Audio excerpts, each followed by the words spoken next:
when I think of getting back to life, I think about, getting back to soccer and, getting back to high energy things that I used to do before I got sick. But just because my life has changed doesn't mean that it's over. And that was a really important thing to learn. Welcome to Invisible Not Broken. Today we're talking about growing up sick, being productive, and dogs. Our host Monica is joined by author Alexis Kline, who lives with dysautonomia. Alexis, I was amazed at everything you were doing because you're running a self-publishing company and you wrote one of the cutest books about POTS. And I really wanted to talk to you about it because there's a lot of kids right now, especially with our COVID world, where there's a lot of kids who now have POTS symptoms and they don't know how to deal with it. You are before the COVID world and you had a journey, didn't you, to getting that diagnosis? Yes. So I don't technically have POTS. I have another form of dysautonomia. At the time, they just called it general dysautonomia. They don't really have a specific diagnosis under that umbrella for me. But a lot of my symptoms line up with POTS. And because that is such a prevalent diagnosis, especially these days, I really focused in on that for my book. But my journey to getting diagnosed was about 7 months. And the really weird thing about that diagnosis was at the time, it was 15 years ago, so it wasn't as popular of a diagnosis, wasn't as well known, even to doctors. And it was just he just said, you'll grow out of it, and there's no really talk about how to get better. It was just, you're going to be tired. That's okay. And eventually you'll grow out of it. So it's just kind of, okay, I'll just keep sleeping around the clock and waiting. And one day I'll wake up and I won't be tired anymore. I eventually realized, hey, that's not going to happen. And you were super active, weren't you? You were into soccer? I was, yeah. I was on 3 different competitive soccer teams and I never sat still. That was kind of my MO as a kid was go, go, go. And then one day I stopped hard. I couldn't get up. I'm just wondering how you're supposed to get some rest in between being a kid with the responsibilities of school and soccer, and you're supposed to stop. I mean, when you're doing competitive sports, stopping is not a whatever idea. That's a huge wrench in a career. Yeah, well, when I got sick, I really didn't have an option. I couldn't get up. I was sleeping around the clock, and it was just a total life change for me. And because he said, just rest when you're tired and eventually you'll get better, it wasn't like I was learning how to adapt to the fatigue and learning how to, schedule my day in more efficient ways or anything like that, because if I just slept enough, eventually I was going to get better. That's a kind of cruel little carrot to dangle in front of someone. Like, if you just sleep, you'll feel better. It's like, oh, okay, I'll try. That didn't work. Yeah, but it wasn't. He kind of kept moving the goalpost too. It was, I was 13 when I got diagnosed, and it was, most people grow out of it in a year or so. And then it was like, by the time you're 16, by the time you're 18, definitely by the time you're 20. And I was like, I'm not going to wait anymore. I'm going to try to figure out how to live my life in a more effective way. So what did you learn about living your life in a more effective way? Just that, it's hard. You have to change. You have to accept it, for one thing. But once I did, I was able to kind of adjust and realize, it's okay that I get tired faster now. It's okay that I need to rest a little bit more, to ask for help when I need it, which I'm still not very good at, but I'm working on it. And, it's okay to do things differently. But what can't happen, keep going on, is just not doing things at all and just waiting. And if I can't live my old life, then I can't live a life at all. You have to make those changes and live within what you're able to do. That's such an important point you just made of, if I can't live my old life, I feel like that's sort of that goalpost that we have when we first get sick, is like, I just want to get back to who I used to be. Yes. And if that's not a possibility, I feel like the media and all of its glory and all of its glee show and everything's like, if you can't get back to that, man, I don't know what's up for you. And that's such an important thing we all need to talk about as sick people, is there's still a lot out there. It's just not going to be what there was. Yes, absolutely. So how did you get to that point? That's a very wise assertion. You're very young. It took me like decades to get to there. You are on the fast track. How did you get there? How did you get to a point? Did you have a lot of friends support? Did you have a lot of family support? Or are you just this smart? So at that point, really didn't have a lot of friends. I'd had quite a few before I got sick, but friendships kind of fade away when you're not seeing them regularly. As a kid, it's hard to keep that type of friendship going. But I did have really good family support. I have really great family. And they got me a dog shortly after I got sick. And that little dog, she was an Australian Shepherd named Maddie. And she really changed my life. And just having her constant companionship, love, and support, it just changes your whole attitude. And I think most chronic patients know by now that mindset is everything. And so that was a huge thing. Just trying to get up more to be with her, take her for a little walk when I could, play with her, train her to do tricks and things like that. It was the first thing that really got me up and going. And then from there, it was, I want to try to go to work, and figure out what job I can do. And then I started to meet people again and have more friendships. And then I met my husband and we, got married. So things happen kind of naturally once you're able to make that first step and accepting the changes in your life and moving forward. They will start to happen naturally, but it's an unnatural feeling to go against. When I think of getting back to life, I think about, getting back to soccer and, getting back to high energy things that I used to do before I got sick. But just because my life has changed doesn't mean that it's over. And that was a really important thing to learn. That's like one of those quotes that is like emblazoned across the sky. Like it does not mean it's over. It's just different. Yes. And the dog idea for your parents, what a beautiful thing. When I got really sick, we got a pug, and that basically kept me going through some of the worst stuff because you're so right. Once you get sick, your life changes so much that the people who fit in your life before, like your friends who are soccer friends, like I had my work friends, and my social life changed so hardcore once I was really sick. And having a dog was, kind of everything that made me start like really just happy without working for the happy. Yes. Yes. So you went onto working. Was that when you started writing, or was writing just a part of your life always? Writing was sort of always part of my life. When I think I was 6 or 7, I wrote my first book, A Wicked Snowman and the Good.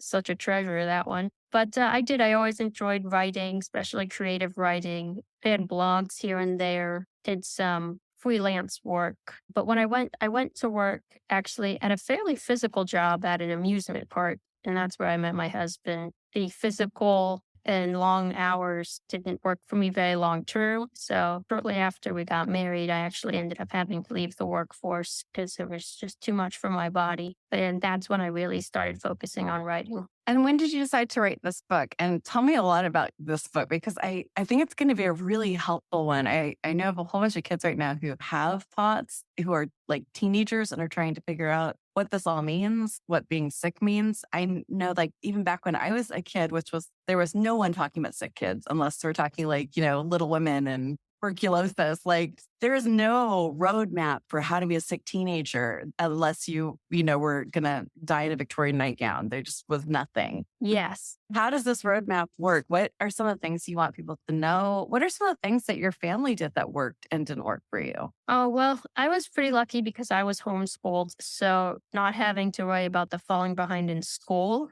was a huge, huge help. Wow. And they kind of let me process things. My kind of internal clock got all switched around. I was sleeping all day and being up in the night. And of course, that kind of further my isolation. But my mom would stay up with me for much of the night, more than she should have. She was a bus driver, so she'd get up early in the morning. But she would sit with me on the couch and just try to be with me and just let me know, that I wasn't alone. It was sort of a really big thing. But yeah, I'm getting the dog. And when they first brought up the idea of getting a dog, I was like, no, I don't think that's a good idea because I knew that I wasn't physically able to take care of her and just didn't think that that was the right decision responsibility wise. And my sister and my mom were like, we're going to help you. We're not just going to get the dog and expect you to do everything. So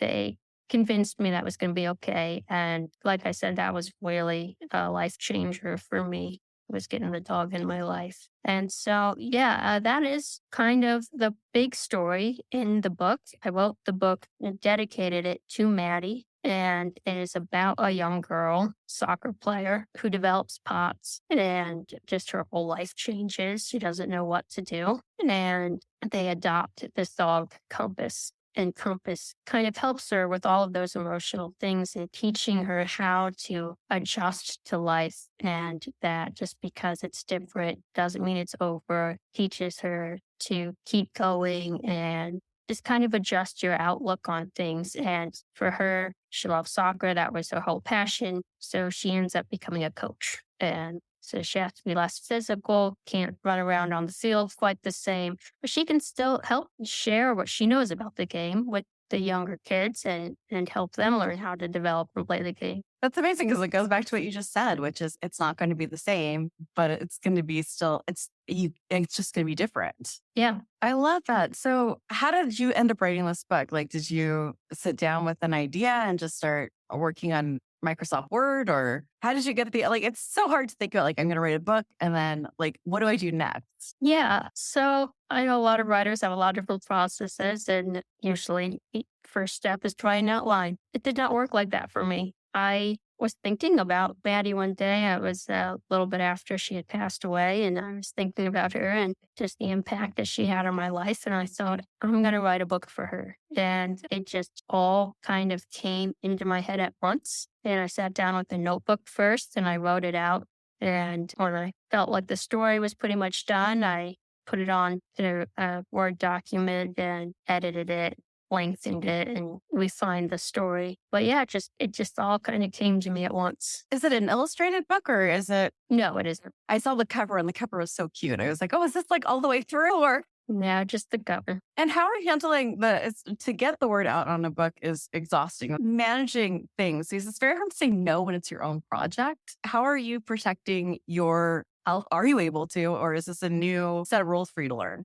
Yeah, I am kind of learning navigating as I go. Marketing in general is not my favorite thing. So particularly social media is kind of way beyond me, outside of what I am interested in or capable of. I guess I could probably learn it if I really tried, but it's one of those things where you have to decide because you only have so much energy and you have to decide, what am I going to spend it on? What's important to me? So whether it's, one day a week, I'm going to really just spend my energy on working on these marketing projects and then spend my energy the rest of the week on other things that I enjoy, or I can do an hour a day on the marketing and the rest of my energy on things that I enjoy. Just kind of playing with that, messing with it, figuring out what works best for me and what is most successful. It's still a learning process. And what have you learned about like managing you just for like, adulting, which I'm like almost 50 and I'm still trying to figure any of it out. And I'm going to blame that on chronic illness. How do you handle your energy throughout the day to get like basic adult stuff done? And yes, I'm actually asking for tips. Napping is huge. It's very essential. And that was something that was one of those things I had to just accept. It was a thing for me that like, I don't need to nap. I'm an adult. And it was like, well, yeah, I need to nap. And if I don't nap, my day doesn't go very well. So just kind of accept it. It's something you have to do.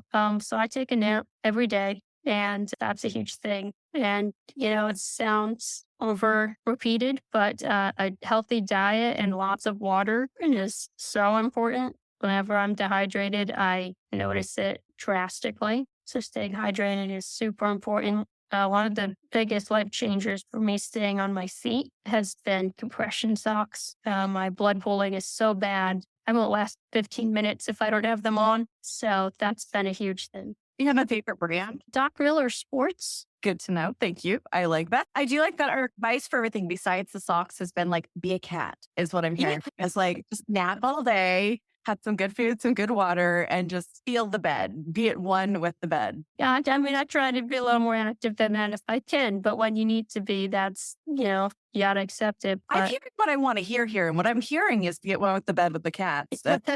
yeah, I mean, this year I really put a little more effort into getting outside every day to get some vitamin D. Obviously, there's going to be a few bad weather days that you're not going to be able to get out. But even if you have to put on a coat or something to get out there for 5 to 10 minutes, makes a big difference. My attitude is hugely changed by sun. You're in the US, right? Yes, southern. I'm in Arkansas. I wasn't sure if you're like up like in Michigan with all the snows or No, I actually did move from the Northeast. I moved for health reasons. Did you move for like better weather for your heart or just it was a different thing entirely? I was kind of hoping that it would help be better weather, but overall it's probably kind of net neutral weather-wise, but we just wanted to change, wanted to do something different. That is a very fair point, just in and of itself, is just to try something new and see if it works. My pot says I faint like a Victorian all the time. It's ridiculous. I need a better outfit for it, is what this comes down to. And we moved closer to my parents because I was fainting, trying to like walk the kids to school and everything. Do you have like support near you or are you able to? You're not as fainty as I am, I'm guessing. I am not as faint.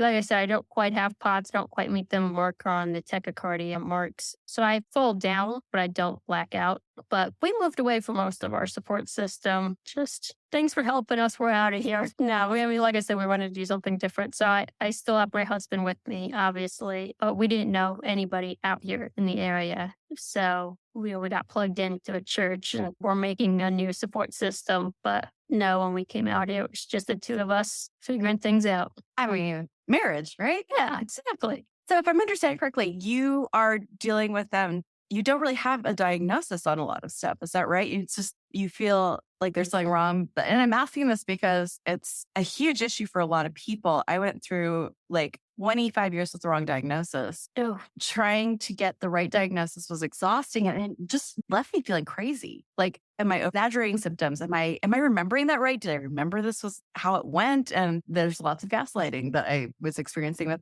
the medical community. And I have, white coat anxiety where someone comes in a white coat, I just shut down. So not having a diagnosis is, in my estimation, way harder to handle. yes. You need to know what you're facing. Yeah. And you don't know what the road's going to be. You can't even go to like Reddit and go, okay, who in my community is dealing with this? You don't, it absolutely isolates Right. from all the community. Yes, yes. So, like I said, they called it at the time general dysautonomia. And dysautonomia has kind of expanded to be more of an umbrella term since that time. So now if you go in and someone's, to a new doctor and they ask you what's wrong and you say I have general dysautonomia, they're like, that's not a thing. So I don't have an exact diagnosis in that way. They've kind of diagnosed me with a lot of comorbidities, small fiber neuropathy and Hashimoto's. And I had the Epstein-Barr virus. So that's obviously still in my system. It goes up and down, creates a little bit of chronic fatigue. So all of these different things that pop up and they slap a name on that. But it's just, then they try to treat them all individually, but they're obviously all coming from the same place, but they haven't really pinpointed where that is. So it's definitely stressful. But I find that I get the most help when I'm not looking for help from the doctors. And I'm just kind of trying to live a healthier life and work on my nervous system. And that type of thing has done me way more good than any of the tests, doctor's appointments, medications that they've thrown at me through the years. It has really worked out for me. I mean, just chronic fatigue and trying to manage all the doctor's appointments and all the things you're supposed to try and do and then remember is there needs to be a better app or something to Yes. help us. Like I use like reminders a lot for things. Like I have all my different doctors on reminders and then I just like put like stuff in throughout the day that I need to ask them or tell them. And then it reminds me when I get to their office, that's what I need to talk about. But I need something better because like trying to remember stuff and deal with like everything, remember the doctor's appointments, it's too much when you're already sick. Yes. Yeah. It's so draining. And like I said, you have to decide what you're going to spend your energy on. And you have to figure out how much value you're getting from the things that you're spending your energy on. And if you're going to spend 5 hours a week in a doctor's office? Are they helping you? Are they trying to get to the bottom of things? Or are they giving you more anxiety, more stress, not giving you answers, giving you medications that make you feel worse? And you have to just decide, like, is this benefiting me or not? And for me, it hasn't. That doesn't mean I don't ever see a doctor or I don't ever look for more answers, but it's not worth it for me to spend my time